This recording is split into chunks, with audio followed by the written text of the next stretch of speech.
Everyone, we'll get started here in a couple minutes. I'm Dee Dee Moore. I'm the Canon for Diocesan Networking and Connections. Happy to welcome you here today. Wonderful to see this many people on such short notice.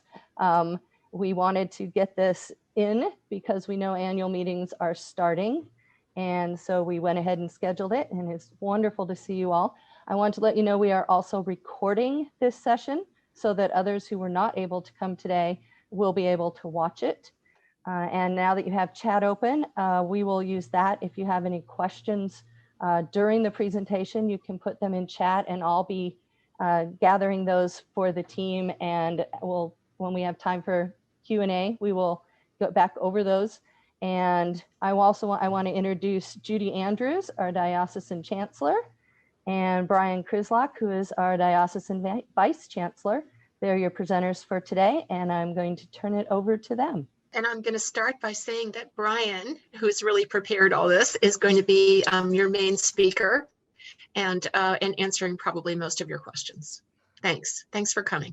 Thank you, Judy. And good afternoon and happy Friday, everybody. We thought we'd throw this together because we've been getting a lot of questions regarding annual meetings in the age of electronic meetings. So we are hoping to kind of give you an overview of some of the legal framework.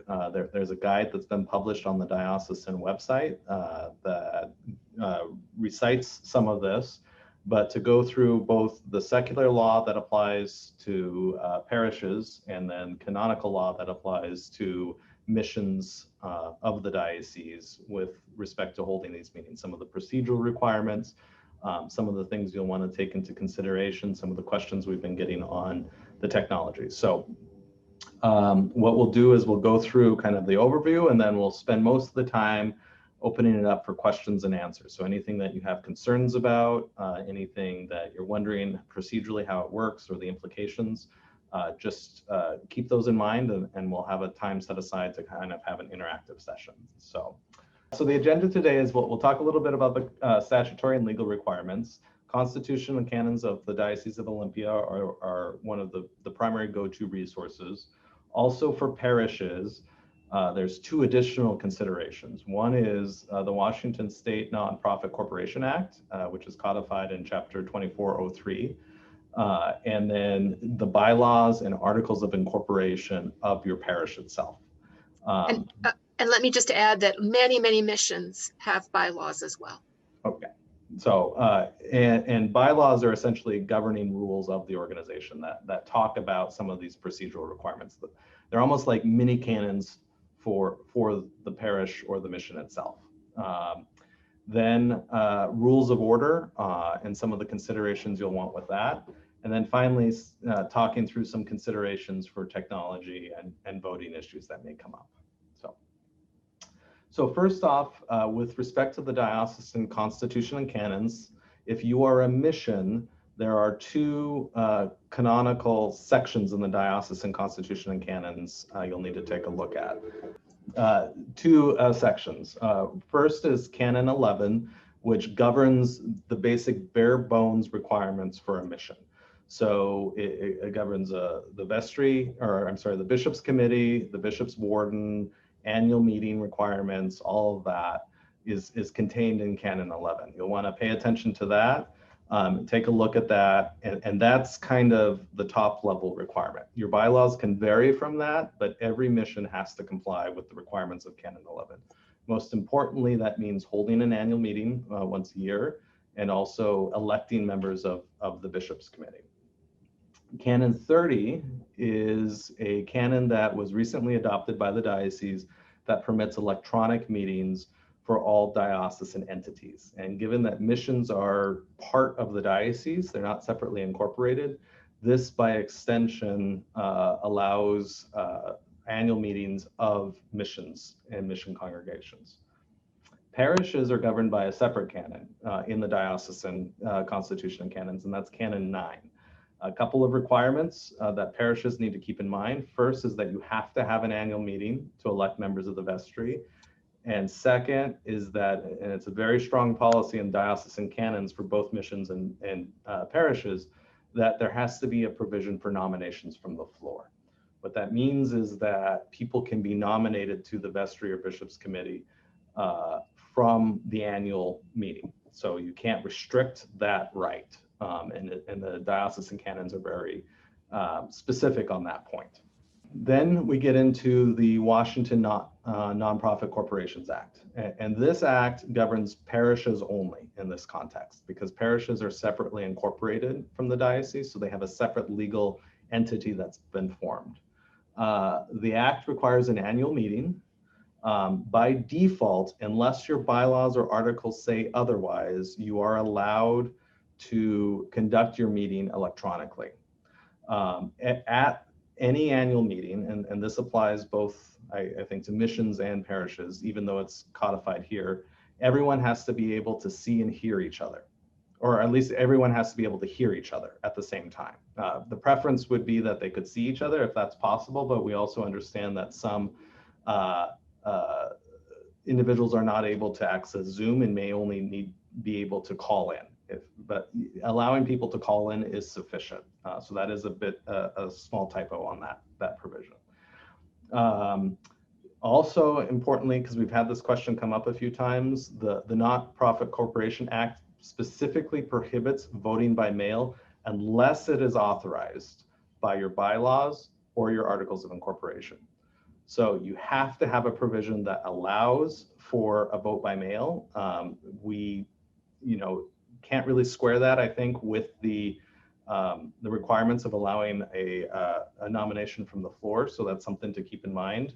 And then there's specific requirements. So you can't just this year decide to vote by mail. I mean, this is something that should have been established before to be applicable. And anything, Judy, you want to add on the Nonprofit Corporations Act? Oh, no, thank you. Although I agree with your concerns about voting by mail because of the requirement that nominations can be taken from the floor, which means that if you vote by mail, you might not have all of the candidates available. Yeah. And the notice in the act does require you to have all the candidates on the notice along with all the information regarding the voting. So it's a very detailed requirement. You can't just do it ad hoc. So our recommendation is you don't allow voting by mail, just in general because some of the difficulties in complying with it. The next section to think, so you've got the general framework. Electronic meetings are permitted in general. The next question is what are your rules of order? So rules of order really govern the conduct and proceeding of the meeting. There are a set of guidelines that your parish, your mission, your congregation agree will govern how you conduct that meeting. So they're adopted by your organization. They're typically adopted at the beginning of the meeting. And we've provided some sample rules on the diocesan website. I would take a note of terminology as you have rules of order, and then some people confuse that with a copy of Robert's Rules of Order. That's the most common parliamentary resource. This is the latest edition.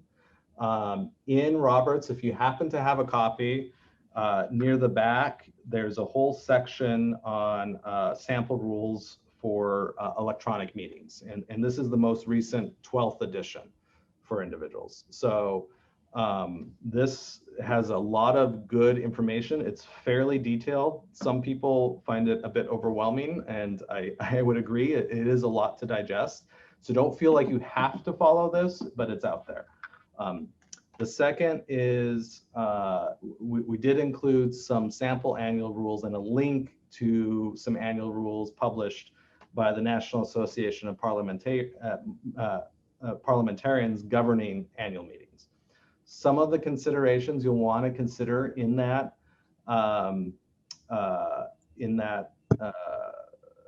special rules of order that you'll adopt are how are people joining?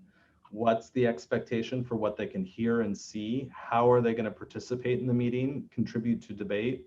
How are they going to vote? Are you going to do a roll call vote? Are you going to have some kind of polling tool available?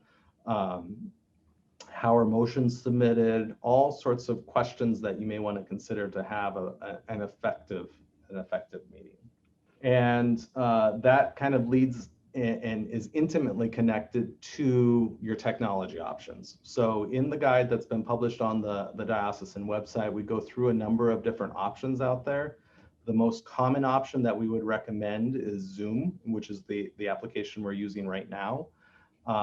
And as you're looking through those technology options, you also want to be looking at how those technology options intersect with both the canonical and legal requirements, and how your rules of order are going to be drafted to account for that. So what are the provisions in the rules of order that you want to articulate? Because generally your memberships, the members, are going to be looking at those rules to get a sense of how things are going to be conducted. So it's important to kind of go through, and we include some questions on the guide on the diocesan website about how, and just some sample ones like how people will participate, how will people vote, how will people submit nominations from the floor, how will they submit motions, and then have you done a dry run of the technology.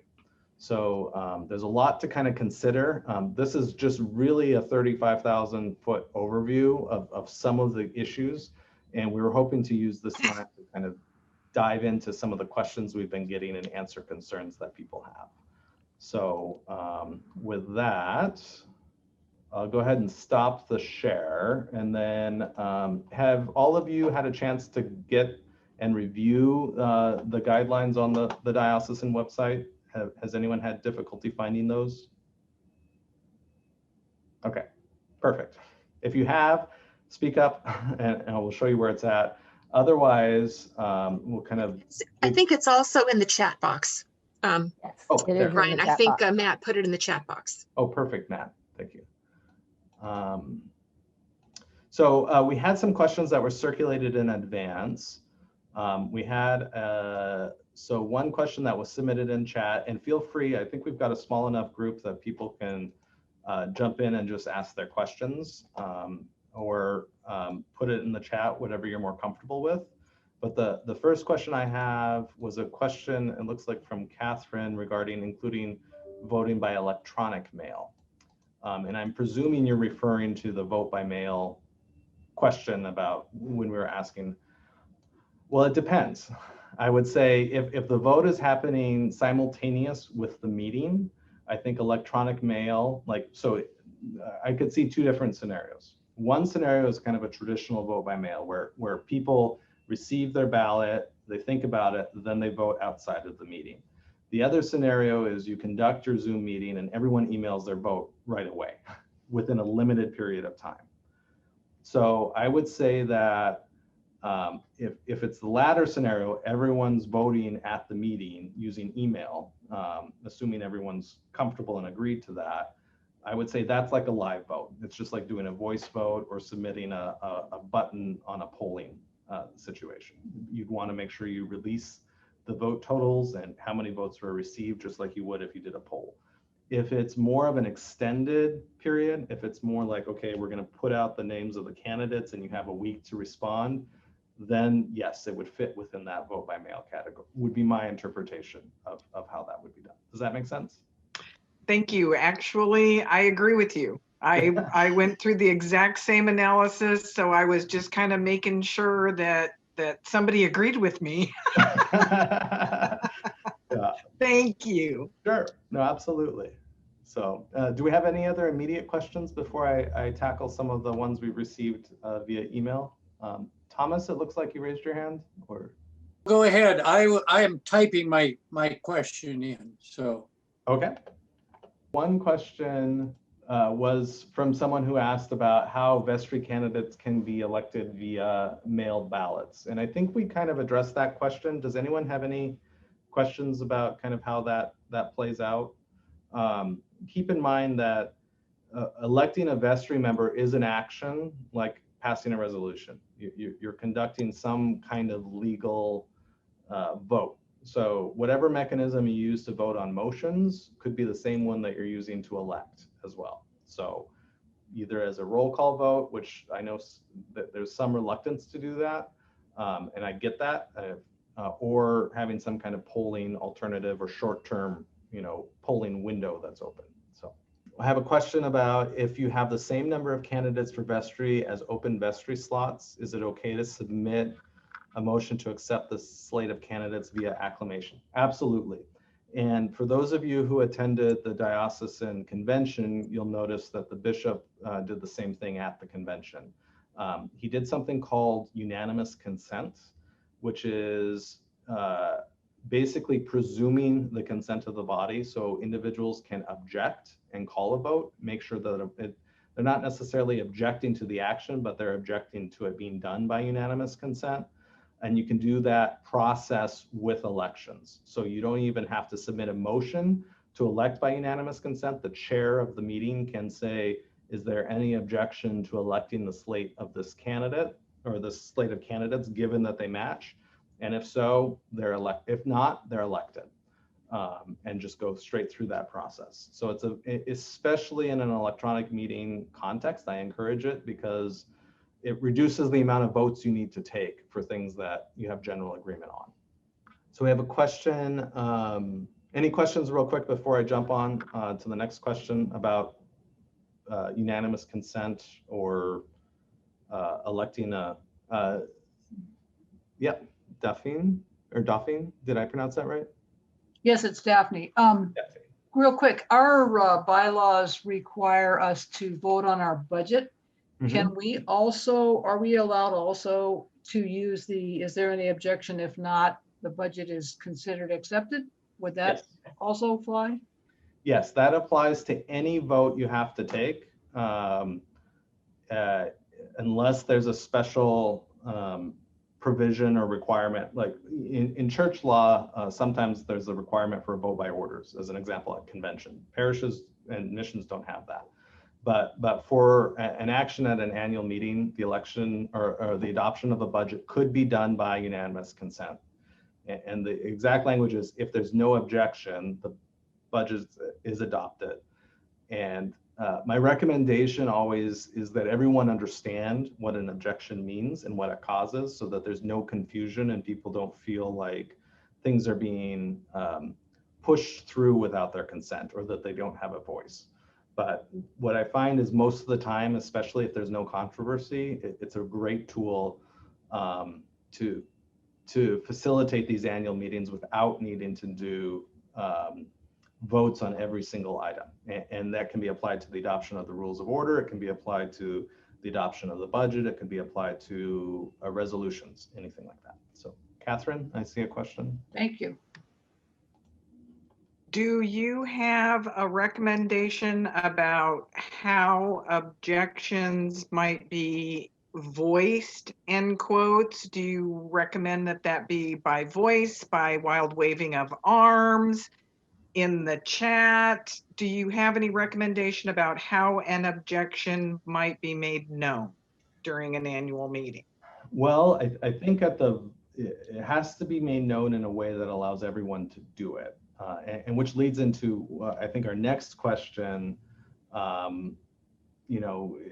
which is about if people are calling in, how do they participate and remain anonymous too, right? Because if you have not anonymous in the sense of anonymous voting, in the sense of that you submit in a traditional election, you submit ballots and then no one knows who cast what ballot for whom. When you're dealing with a Zoom meeting, one of the challenges is if you have individuals who are participating and not on the screen, waving the hand may not be sufficient for those other individuals. Or if they don't have a camera, waving the hand is not going to be sufficient. So you'll want to have some mechanism that no matter who attends the meeting, they can express their objection because they're participating in the meeting. And the bare bones requirements is just that everyone can hear each other at the same time. There's simultaneous communication. So if everyone's on camera, then yes, waving the hand works or the chat works. But if you have some people participating via phone or call in and some people participating via camera, you'd want to allow for a provision of people on the phone to express an objection by saying it, if that makes sense. It makes perfect sense. I'm feeling better and better about this all the time because Karen, my rector, Karen Haig, and I had this conversation yesterday about just exactly this, about varying technology levels for people, that for some people, wild waving of arms is going to be the only option because they're not familiar with the chat. Mhm. And that there was also going to possibly need to be some silent, maybe a silent 30 seconds or so to give people an opportunity to express an objection by voice. Mhm. Mhm. And so you have covered the three. I wanted to make sure you didn't have any secrets up your Nope. sleeve, because those were the three ways that we had identified to accommodate varying levels of technological savviness, if Mhm. that's the word. But you see what Yeah, I'm saying. exactly. And And the most important thing is whoever's chairing the meeting sees that objection and that everyone understands how to make the objection. So if someone's waving their hands, you can say, we have an objection. The chair can assert that, so people and this is part of the practice of being mindful of people who are participating via different ways. So if someone's participating via phone, it's important for the chair um, to be mindful of those individuals so they're included within the meeting. So it's if they're seeing something, or if someone has said something in the chat, or if there's something on the screen that it's being recited, so the individuals participating on the phone can understand what's going on and don't feel excluded from the community. we also made it very clear to each other that we're gonna have to slow down. Mhm. Any of you who know Karen Haig know she is nothing if not an efficient, intelligent woman who has lots on her plate. And so she's all about getting things accomplished and moving on. But we did talk about the fact that we're going to have to slow this meeting way down and give people plenty of opportunity to participate if they want to. Didi. Yeah, thank you, Brian. I just wanted to add a quick note about that. One of the things to think about is that you both, probably this is a both and, beforehand and at the beginning of your meeting, tell people how you're doing it. Like I did when you all came on and said, I want you to open your chat. We're going to use chat for questions. It was pretty simple because that's all we're doing. But so you want to say how we're going to work with the people who are on the phone, how we're going to do the votes. And if you write it out, you can send it out ahead of time, but don't assume that everyone's read it. So also have one of your people who are prepared to do that meeting introduction at the beginning. Mhm.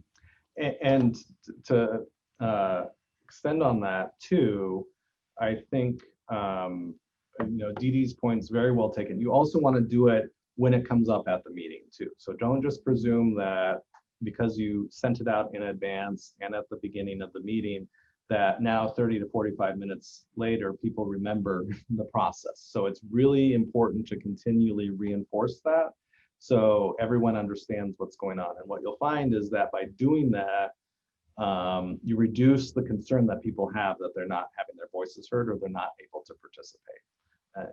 So the more times you can communicate it, the better. So, okay. And my apologies, I don't have everyone's video on my screen at the same time. So if someone's raising their hands and I'm not calling on them, just feel free to, at a break, jump in. I'll try to, I keep flipping back and forth, but I don't want to miss anyone. A couple follow-up questions. We had a question about individuals who will call into a Zoom meeting who don't have computers and would not be able to participate in a Zoom poll. What are your recommendations for how best to enable them to vote and remain anonymous? And this is definitely a tricky situation. There's no easy way to do it, just because I am not personally aware of any technology that allows someone to vote over the phone the same way that they can over a computer or Zoom. So to some extent, if you're in that situation, either what we discussed earlier about doing an email to a secured email address. If they can text, oftentimes phones can do a text to email where you can send a text message to an email address. You can test that out in advance. They're not going to be completely anonymous, but if you have some kind of balloting provision available that for 5 minutes, text in your vote to this person who's maybe the recording secretary or the secretary of the meeting, and that person counts the ballots, that may be the best approach. I know accessibility is a major concern, it always is, but there's a balance in terms of the limitations of technology. We can't always address both, but those would be some of my suggestions. You could also just maybe have a text to vote, like American Idol style. So you text to a certain, you have someone's number set as the number, and they have a list of all the phone numbers of people who are going to be participating, maybe not names to phone numbers, and they text in their vote at a certain time. The important thing is that everyone is understanding how to vote and has the opportunity to do it, and no one's excluded from that process. And you also don't want to overly complicate it. So those are some ideas and I don't know, Judy, if you have any. Yeah, I was just going to add that if you have one person who's taking the texts or the phone calls, then that person can be sworn to confidentiality, so that people have some assurance that that their vote will be anonymous and confidential. And I think your idea of having the list of phone numbers is another way in which you can protect confidentiality. Mm-hmm. Okay. Oh, and then we have, they have conventional phones. I don't, they may have to call in or some process for that with conventional phones. I think would be the only other way to go about that. So pause the meeting, have a polling, kind of like the way the House of Representatives pauses and everyone has about 10 minutes to vote, and then the vote is announced. So have some kind of system set up like that. And the same thing goes for anonymous voicing objections. Typically, and what I would say is in Roberts, the presumption is that if someone's objecting, they're doing it in front of everyone because it's a vote they're triggering a vote. It's an action that someone is just like if they're making a motion, it's in front of everyone. So there's not a real strong means for doing that, and that's a consideration you'd want to consider to talk through in terms of drafting your own rules. So I don't have anything on that. Yeah, and I think part of it is that Roberts only protects confidentiality or requires the protection of confidentiality when you have a contested election of people. Right. Okay. Do we have other questions? Vote by mail. We have a number of people with no internet. So the question is, we have a number of people with no internet. Is a confidential method of mail acceptable? As we kind of discussed, state law is very specific on this question about. So it depends on if you're a mission or a parish. Right. If you're a parish, state law is very specific. Your bylaws and your articles of incorporation have to provide for that. And there's specific notice requirements, and you need to comply with the diocesan canons, which require allowing nominations from the floor. If you're a mission, there's some more flexibility on that, but one of the considerations would be you have to still allow for those nominations from the floor. So the question would be, how do you allow for that, and also allow for the fact that people might not be elected on the first ballot, depending on the election methods. So we would strongly discourage a mail-in voting system. And so either going via a phone or text or some type of real-time voting would be preferable. I have a question. This is Mark Brumbaugh. I was under the impression early on that the diocese was recommending using Zoom webinar rather than just simply Zoom meetings, which seemed as if it could turn into a free-for-all, and also sort of hard to keep track of people. And now I'm sort of confused. the webinar does not allow everyone to see one another, which apparently is not the most important thing. They can still hear, but is there a recommendation one way or another? Webinar, not webinar? I don't know if Matt has an opinion on this. My take on it is it depends on your context and your size. We're going to have some congregations and missions that are very small, so the meeting format may work well for them, just because there's not a lot of individuals attending. You have other parishes and missions that are going to have a larger number of attendees, so the webinar may be a better fit for them. It just kind of depends on your context. The expected for higher numbers of attendees, webinar is preferable. But if you have a small number of attendees, meetings should be fine. And there's cost difference between the two, which is part of the driving factor. Didi? Actually, I'm going to ask Matt this question. Is there a difference, because he's the one who knows Zoom much better, is there a difference in using webinar or meeting if you want to use like the Q&A and the Zoom poll? I don't think so. I think you can use both of those in either one. The only difference is I'm not sure if you can use chat in a webinar. I've never used it before doing a webinar, but yeah, you could use either one. And if people wanted to explore using webinar and look into that a little bit more, feel free to reach out to me. We can look it over. We've got a couple of accounts that you could use if you don't have the funds or the account to upgrade to a webinar. We could set that up with one of our diocesan accounts that has a webinar function. This is the bishop. Hello, everybody. And thank you for being here today. It's good to see all of you. I'm joined a little late, but I would just add to that, and maybe you've talked about this, but don't let this be the first time you try to use a webinar. I just will say from experience that will not go well. They are very different. So if you've never used it, you really should practice with a group of people before. And my advice would be, if you haven't and you understand Zoom, just stick with a regular meeting. But I do think you're going to have more options that way for interaction, which we do need. But perhaps the webinar will work, but practice before you do it the first time. And to just go off of that, I'm happy to set up time to practice with people if you want to.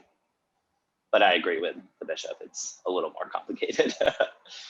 He has a tendency to agree with me on things. Surprise, surprise. Thank you, Matt, for all that good stuff. On a purely philosophical nature too, I'll just add this and then I'll be quiet and get out of the way, is that some of this, I question sometimes our whole idea of voting and having winners and losers at annual meetings. So some of the discussion about elections and things like that, it's worth considering long-term what you say and what you don't say by having that kind of thing happen at an annual meeting. In my last church as a rector, we purposely never brought a slate that wasn't a complete slate, and we asked for them to just vote for the slate and not have an election for vestry. We did it specifically to keep racial balance in our congregation representation on the vestry. And we had to work with our congregation ahead of time to build the trust so that they would trust that. You still have to do nominations from the floor because that's canon law, but nobody would ever offer them because they knew what our plan was. So I know that that's suspicious to some, but I think there's the flip side of what winners and losers do in our polity, and there are places where that needs to be the case, but there are some where I think we need to consider it not being there. So that's a longer term issue to work on in the culture of a congregation that I would encourage. I'm going to be quiet now. Great to see you all. Paul? Yeah, so the question I have is, do we need to publish the information about what's going on at the meeting and how we're going to conduct that? Or can we just read that and discuss it before we get started in the meeting? I think it's important to communicate it to attendees in advance, especially because it's a new technology. And in terms of publication, I think the thing to think about is how your members get information, whatever the normal channels are. So whether it is via an announcement at your worship service, if you're conducting those via Zoom, or if it's an email, or if it's a mailed newsletter, I think it is important to communicate in advance what you're doing. If we are sending out like the agenda ahead of time and that stuff by email, should we include those directions with that? That's our question. Yes, absolutely. Yes. Okay, thank you. A quick tip from Wendy that I saw in the chat. For those of you unfamiliar with this, which I was, and I'm familiar with most things relating to Zoom, so thank you, Wendy. You can expand your view, and she gave directions on how to expand the number of people you're seeing at once on your screen. So you'll see that in the chat, but you click down next to your video icon at the bottom left-hand corner, and then change your video settings. And if you've ever wondered how people are having backgrounds like images and whatnot, you'll see an option down there in the left-hand corner for that as well. So, do we have any other questions? Many of the questions will come after we run the meeting, you know, of what to do and how to correct some of these things that didn't work out the way we planned. So I'm going into this as let's do the best we can, practice what we know is best, and hope for the best. Yeah, absolutely. One of the things that the bishop mentioned earlier is if you're doing webinar, to practice. If you're doing it with a meeting, practice. Do a run through. I did one last night and discovered, oh yeah, there are things that we need to think about how we actually do this. But you know, you could, one of the things I did is I kind of mocked up an agenda. I said, okay, now we're going to vote and use Zoom polls to do a vote. Question came up, what happens if you have more than one voter in a household? So we worked out a way of doing that. So I think that was one of the suggestions that came out in an email earlier on, is to practice, do a run through. Really, really, really important to give it a shot once so that you can catch 80% of those things. That's absolutely, you cannot practice enough, and it makes for a much more productive meeting, a much more effective meeting, which is good. Yeah, one of the other, I'm sorry, go ahead, Janet. Yeah, Wes, could I ask what your solution was to the multiple voter, one device household? This is That's what I was going to ask too. This is what we're going to do. I'm actually going to do a Zoom poll and have everybody vote, or one per household go and vote. That is if we're voting. And then, okay, fine, we'll close that down. Then put up another poll that says, okay, if you have more than one voter in your household, then the second person can vote. And the most that we have is we have 4. There's 2 parents and 2 adult age children. So that's how I'm going. That's the approach we're going to take. I could do something else like a Google form or something else. But one of the things that came up was, because you have different levels of tech savvy amongst the members, I'm trying to do everything inside of Zoom and not switch to something else. Another thing I thought about using was SurveyMonkey, because I've used that in the past. As a matter of fact, I've used that at your place, Janet.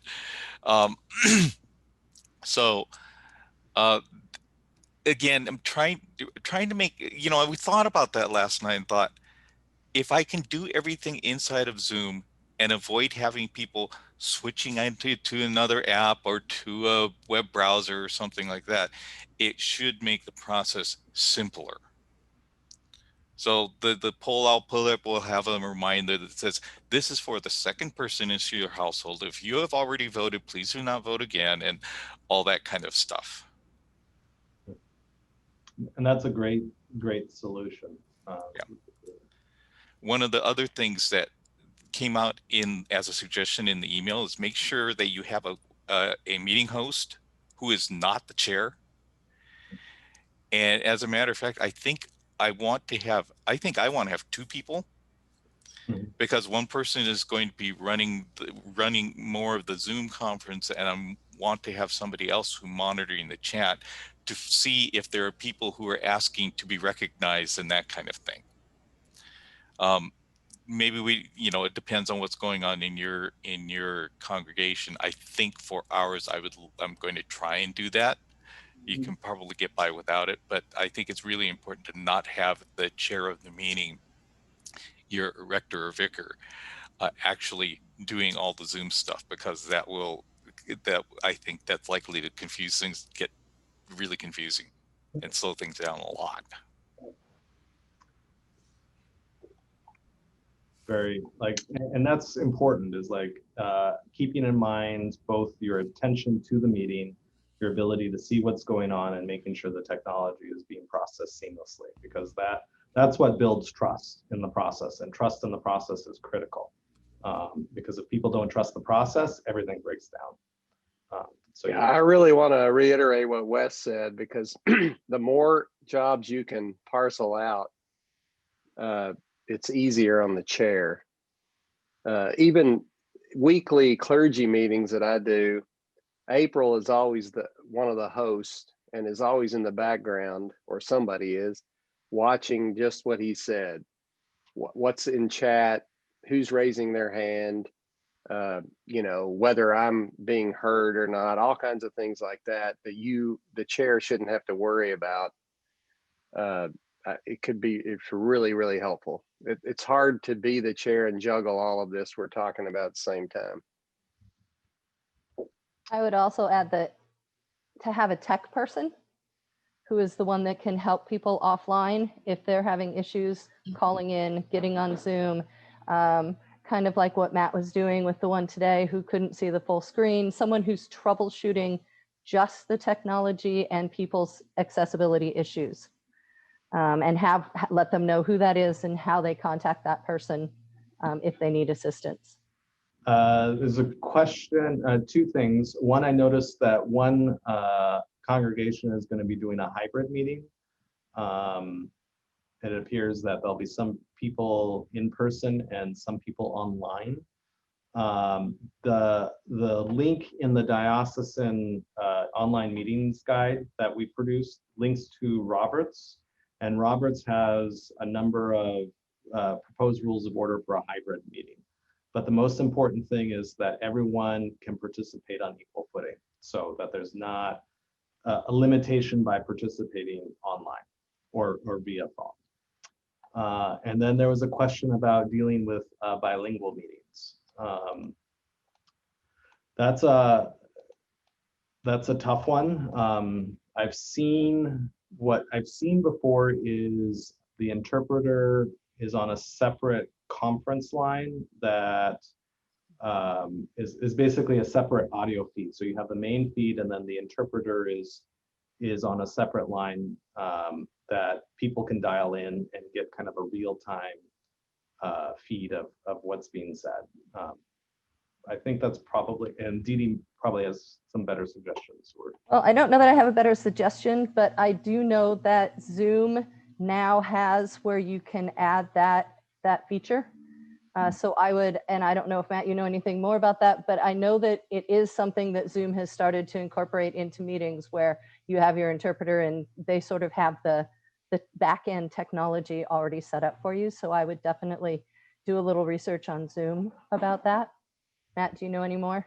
Yeah, so I don't know exactly how it works because, like Dee said, it's pretty new. But if you go into your Zoom settings, not the meeting settings, it's your Zoom account settings, and under the section in meeting advanced settings, there is a language interpretation where the host can assign an interpreter and then match them to the person who needs the interpretation.